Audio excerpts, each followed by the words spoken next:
Hello friends, welcome to my YouTube channel lots of education. दोस्तों, पिछले part की तरह इस पार्ट 2 में भी मैंने वैसे ही भारतीय इतिहास के टॉप सिलेक्टेड 50 क्वेश्चन को रखा है जो हमेशा बार बार एग्जाम में रिपीट किए जाते हैं। अगर मेरा पिछला वीडियो पार्ट 1 आपने नहीं देखा तो प्लीज़ उसे ज़रूर देखिए।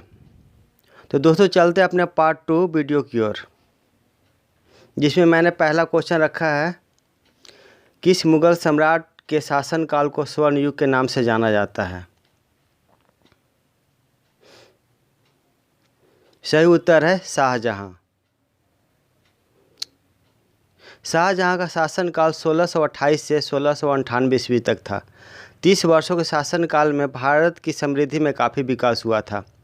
दक्षिण और गुजरात में भीषण अकाल पड़ा, बहुत सारे आक्रमण भी हुए, फिर भी शाहजहां के शासनकाल में अभूतपूर्व प्रगति और समृद्धि हुई थी, जिसके कारण से उसके शासनकाल को स्वर्ण युग कहा जाता है। अगला क्वेश्चन है, मोहनजोदड़ो कहाँ स्थित है। सही उत्तर सिंध में। मोहनजोदड़ो सिंध में स्थित है। मोहनजोदड़ो का अर्थ होता है मुर्दों का टीला। यह पाकिस्तान के सिंध प्रांत में सिंधु नदी के किनारे बसा हुआ था। यह सिंधु घाटी सभ्यता का प्रमुख शहर था।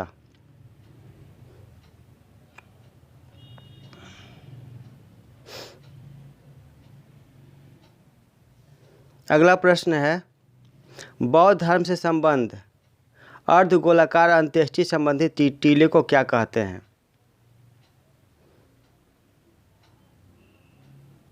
सही उत्तर है स्तूप। स्तूप किसी व्यक्ति के समाधि अवशेषों या चिता पर स्मृति स्वरूप निर्मित अर्धगोलाकार टीला होता है। अगला प्रश्न है, अवंतिका मध्य प्रदेश के किस नगर का प्राचीन नाम है। अवंतिका मध्य प्रदेश के किस नगर का प्राचीन नाम है। सही उत्तर है उज्जैन।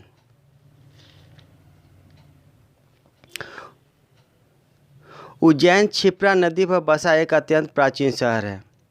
उज्जैन को कालिदास की नगरी के नाम से भी जाना जाता है। यहाँ हर 12 वर्ष पर महाकुंभ मेला लगता है। अगला प्रश्न है, सांची का स्तूप का निर्माण किस शासक ने करवाया था।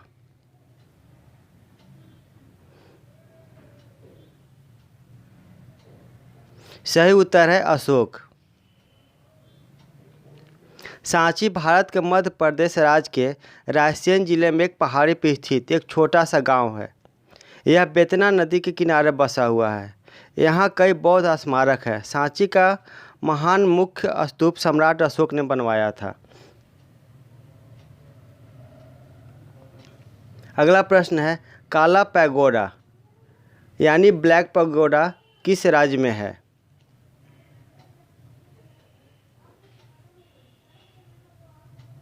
सही उत्तर है उड़ीसा। काला पैगोडा या ब्लैक पैगोडा उड़ीसा में स्थित है। इसे काला शिवालय के नाम से भी जाना जाता है।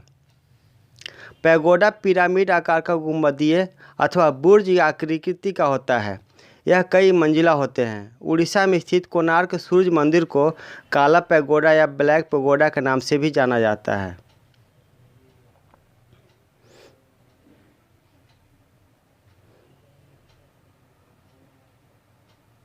अगला प्रश्न है, सिंधु घाटी की सभ्यता निम्न में से किससे संबंधित है।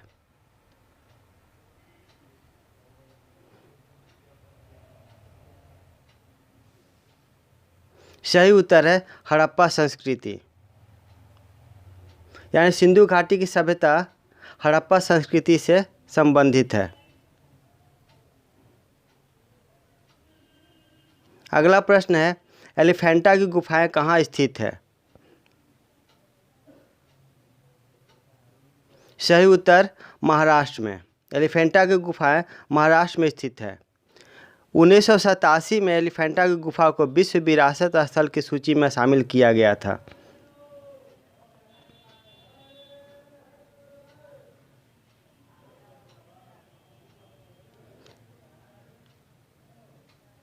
अगला प्रश्न है, गोलकुंडा कहाँ स्थित है।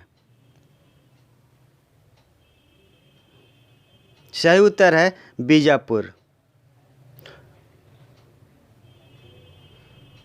गोलकुंडा दक्षिण भारत में हैदराबाद नगर से 5 मील पश्चिम में स्थित एक दुर्ग या ध्वस्त नगर है। अभी इसका सिर्फ अस्तित्व बचा हुआ है। अगला प्रश्न है, निम्नलिखित में से किसने अश्वमेध यज्ञ किया था?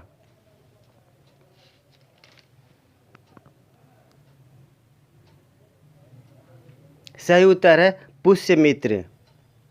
दोस्तों, पुष्यमित्र शुंग वंश के संस्थापक थे। पुष्यमित्र अपने उपलब्धियों के फलस्वरूप उत्तरी भारत का एक छत्र सम्राट बन गया था। अपनी प्रभु सत्ता घोषित करने के लिए उसे यह अश्वमेध यज्ञ किया था।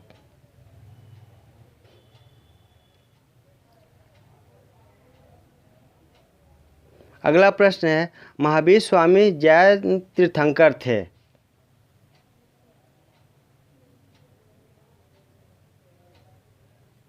सही उत्तर है 24वें, यानी महावीर स्वामी 24वें जैन तीर्थंकर थे। और वैसे देखा जाए तो जैन धर्म के संस्थापक थे ऋषभदेव, लेकिन वास्तविक संस्थापक महावीर स्वामी को माना जाता है।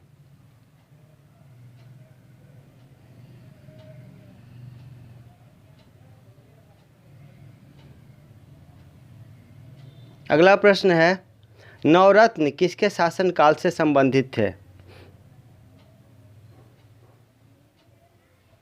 सही उत्तर अकबर। अकबर के दरबार में 9 रत्न थे, जिनमें थे अबुल फजल, फैजी, तानसेन, बीरबल, राजा टोडरमल, राजा मानसिंह, हकीम हुकाम और अब्दुल रहीम खाने खाना। ये 9 आदमी थे जिन्हें नवरत्न की उपाधि से नवाजा गया था, जो अकबर के दरबार में थे। अगला प्रश्न है, अकबर नामक रचयिता कौन थे?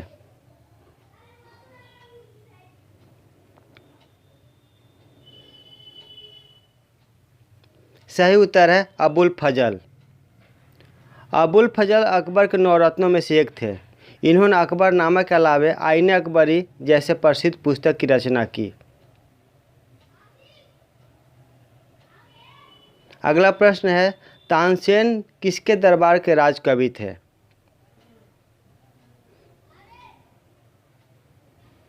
सही उत्तर है अकबर।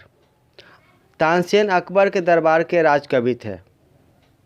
तानसेन शास्त्रीय संगीत के एक महान ज्ञाता थे। उन्हें अकबर के नवरत्नों में शामिल किया जाता है।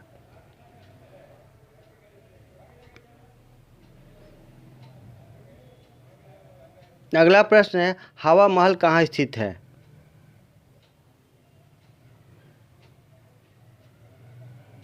सही उत्तर जयपुर, यानी हवा महल जयपुर में स्थित है।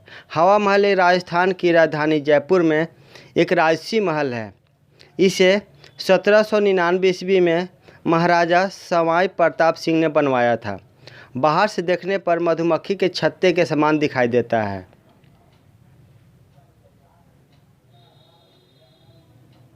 अगला प्रश्न है, गौतम बुद्ध को ज्ञान की प्राप्ति कहाँ हुई थी?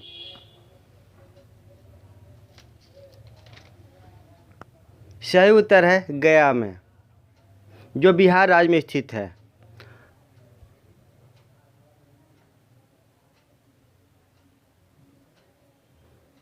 अगला प्रश्न है, किस युद्ध के बाद अशोक ने बौद्ध धर्म स्वीकार किया था?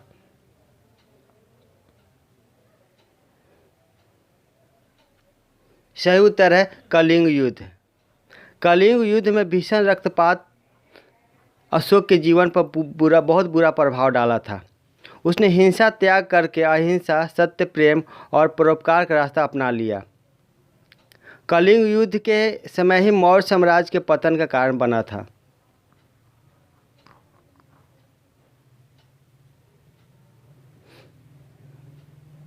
अगला प्रश्न है, जातक किसका पवित्र ग्रंथ है? सही उत्तर है बौद्धों का। जातक बौद्धों का पवित्र ग्रंथ है। जातक ग्रंथ जो है बौद्ध ग्रंथ खुद्दक निकाय का एक भाग है। ऐसा माना जाता है कि जातक ग्रंथों में बुद्ध के पूर्व जन्म की कथाएं वर्णित है। अगला प्रश्न है, यूरोप से भारत के लिए समुद्री रास्ते की खोज किसने की थी?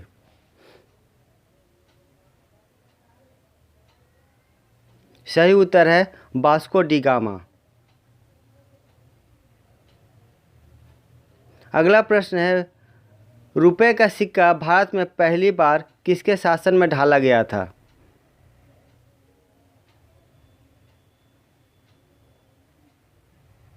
सही उत्तर है शेरशाह सूरी। अगला प्रश्न है, चीनी यात्री फाहयान किसके शासन काल में भारत आया था?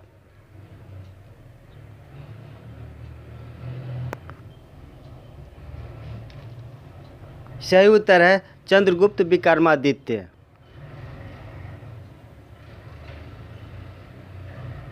अगला प्रश्न है, नूरजहां मुगल साम्राज्य के कौन से प्रसिद्ध सम्राट की पत्नी थी?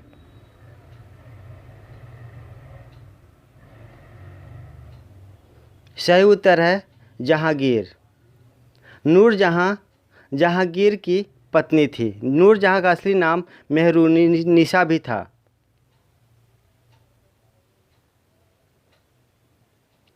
अगला प्रश्न, औरंगजेब ने किस सिख गुरु को मृत्यु दंड दिया था?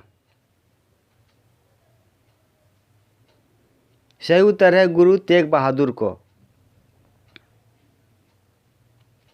गुरु तेग बहादुर सिखों के 9वें गुरु थे। औरंगजेब में गुरु तेग बहादुर को इस्लाम धर्म अपनाने के लिए कहा था और उन्होंने ऐसा करने से साफ मना कर दिया था। इसीलिए गुरु तेग बहादुर को मृत्यु दंड दिया गया था। अगला प्रश्न है, सिंधु घाटी सभ्यता किसके लिए प्रसिद्ध थी? सही उत्तर है सुनियोजित शहर।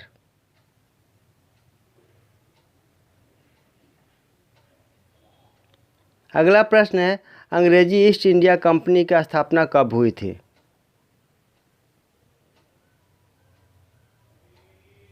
सही उत्तर है 1600 ईस्वी में अंग्रेजी ईस्ट इंडिया कंपनी की स्थापना हुई थी।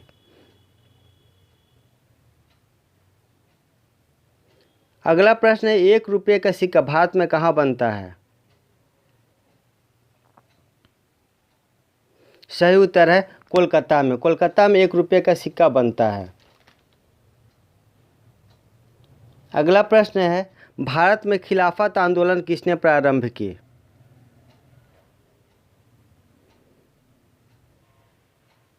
सही उत्तर है अली बंधुओं ने।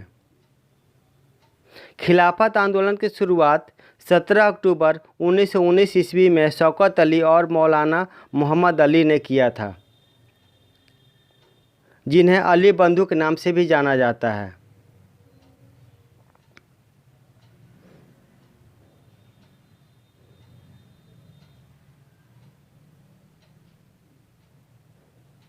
अगला प्रश्न है, वह राजपूत राजकुमारी कौन थी जिसने अकबर से शादी की?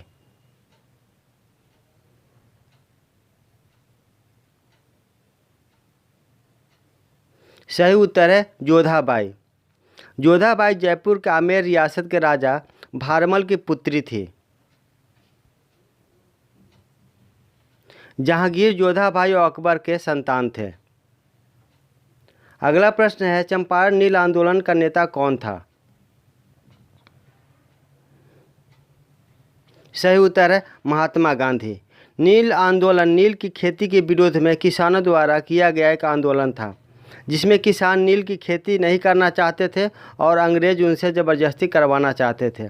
नील की खेती करने में किसानों को ज़्यादा मेहनत के मुकाबले मुनाफा कम मिलता था और खेत की उर्वरा शक्ति भी कम हो जाती थी, जिसके चलते किसान इस खेती को करने से इनकार कर दिया था।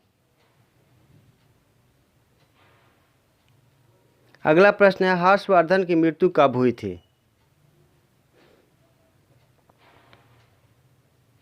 सही उत्तर है 647 ईस्वी में हर्षवर्धन की मृत्यु हुई थी।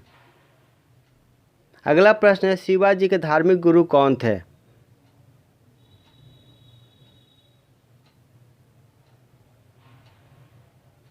सही उत्तर है ज्ञानदेव। ज्ञानदेव शिवाजी के धार्मिक गुरु थे। अगला प्रश्न है, बाल गंगाधर तिलक किसे अपना राजनीतिक गुरु मानते थे?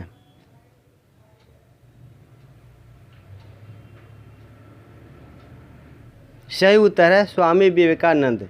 स्वामी विवेकानंद जी को बाल गंगाधर तिलक अपना राजनीतिक गुरु मानते थे। अगला प्रश्न है, सिंधु घाटी का एक विशाल स्नानागार कहाँ पाया गया? सही उत्तर है मोहनजोदाड़ो।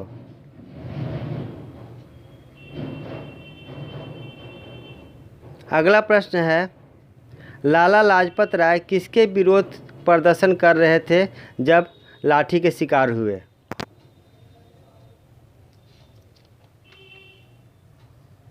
सही उत्तर है Simon commission. Simon commission 7 British सांसदों का एक समूह था जिसका कार्य भारतीय संविधान में संशोधन करना था। चूँकि कमीशन के सभी सदस्य अंग्रेज थे, जो भारतीयों को बहुत बड़ा अपमान लगा और साइमन कमीशन का बहिष्कार करने का फैसला लिया गया। पूरे देश में साइमन गो बैक के नारे गूंजने लगे। जगह जगह विरोध प्रदर्शन होने लगा। इसी प्रदर्शन में 30 अक्टूबर 1928 को लाला लाजपत राय बुरी तरह से घायल हो गए और 17 नवंबर 1928 को उनकी मृत्यु हो गई। अगला प्रश्न, किस लड़ाई ने मोहम्मद गौरी के लिए दिल्ली क्षेत्र खोल दिया था?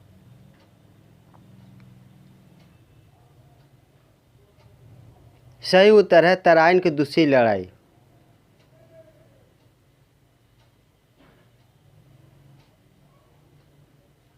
यह लड़ाई मोहम्मद गौरी और अजमेर और दिल्ली के राजपूत शासक पृथ्वीराज चौहान के बीच हुआ था, जिसमें पृथ्वीराज चौहान की हार हुई थी। अगला प्रश्न है, चरक किस राजा के दरबार में प्रसिद्ध चिकित्सक थे?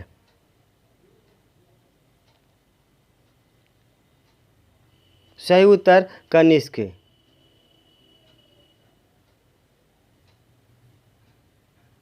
अगला प्रश्न है, वैदिक युग में राजा अपनी प्रजा से जो कर वसूलते थे उसे क्या कहते थे?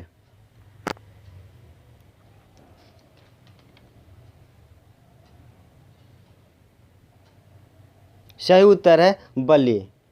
वैदिक युग में राजा अपनी प्रजा से जो कर वसूलते थे उसे बलि कहा जाता था। अगला प्रश्न है, गुप्त काल में किस धातु के सर्वाधिक सिक्के जारी किए गए थे?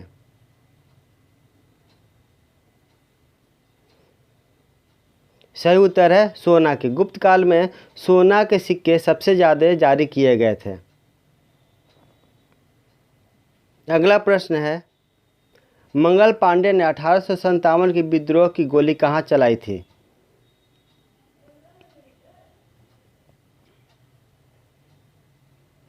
सही उत्तर है बैरकपुर में। इस विद्रोह का मुख्य कारण था कारतूसों में गाय और सुअर की चर्बी का लगा होना। अगला प्रश्न, साबरमती आश्रम की स्थापना किसने और कब की थी?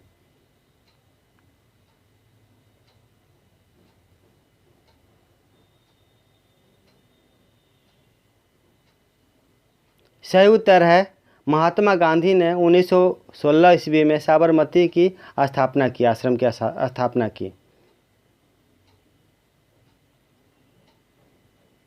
अगला प्रश्न है, दिल्ली सल्तनत का वह कौन सा शासक था जिसने प्रथम बार ब्राह्मणों से जजिया कर लिया?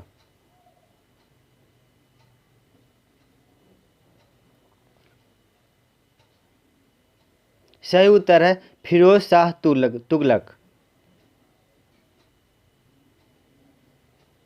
अगला प्रश्न, निम्नलिखित में से कौन सा भारत में अंग्रेजी ईस्ट इंडिया कंपनी द्वारा स्थापित पहला किला था?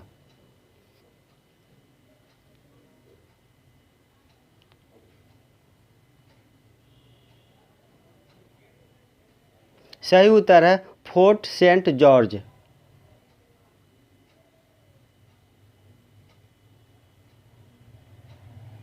जो 1639 ईस्वी में मद्रास में बना था। उसके बाद सेवरी का किला बना मुंबई में 1680 ईस्वी में।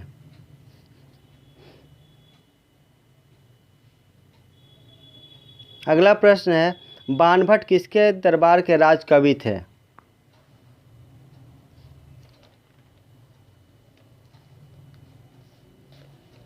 सही उत्तर है हर्षवर्धन। हर्षवर्धन के दरबार के राजकवि थे बाणभट्ट। अगला प्रश्न है, शक संवत की शुरुआत किसने किया था?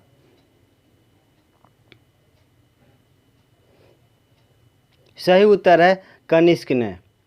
शक संवत भारत का राष्ट्रीय कैलेंडर है जिसे कुषाण वंश के राजा कनिष्क ने 78 ईस्वी में शुरू किया था।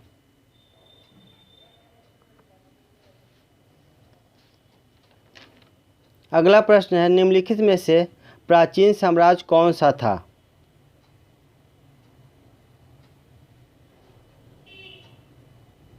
सही उत्तर है मौर्य साम्राज्य। मौर्य साम्राज्य राजवंश प्राचीन भारत का एक शक्तिशाली राजवंश था। इसकी स्थापना चंद्रगुप्त मौर्य और उसके मंत्री चाणक्य ने 321 ईस्वी पूर्व में किया था।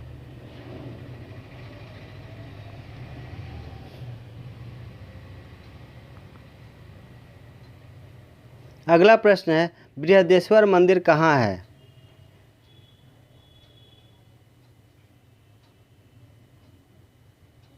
सही उत्तर तंजौर में। बृहदेश्वर मंदिर तमिलनाडु के तंजौर में स्थित एक हिंदू मंदिर है। यह मंदिर पूरी तरह से ग्रेनाइट का बना हुआ है। विश्व में यह अपनी तरह का पहला और एकमात्र मंदिर है। इस मंदिर को यूनेस्को ने विश्व धरोहर घोषित किया है। इस मंदिर का निर्माण चोल राजा राजराजा प्रथम ने करवाया था।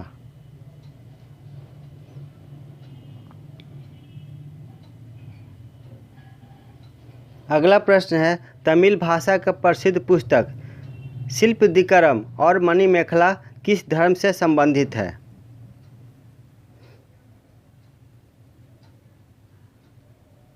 सही उत्तर बौद्ध धर्म से। अगला प्रश्न है, हर्ष चरित्र किसके द्वारा लिखा गया है? सही उत्तर है बाणभट्ट। बाणभट्ट के द्वारा हर्ष चरित्र लिखा गया है। अगला प्रश्न, हड़प्पा सभ्यता की खोज कब हुई थी?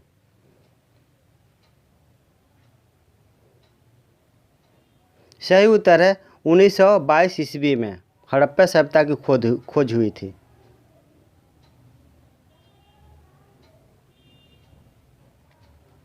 अगला और इस वीडियो का अंतिम प्रश्न है, भारत का नेपोलियन किसे कहा जाता है? सही उत्तर है समुद्रगुप्त को। समुद्रगुप्त गुप्त वंश का एक शक्तिशाली राजा था। उसने लगभग पूरे भारत को जीत लिया था। वो कभी किसी युद्ध में नहीं हारा, इसीलिए इतिहासकार B.N. स्मिथ ने उसे भारत का नेपोलियन कहा। तो दोस्तों, मेरा इस वीडियो का अंतिम प्रश्न था। मिलते हैं अपने अगले पार्ट में। Thank you.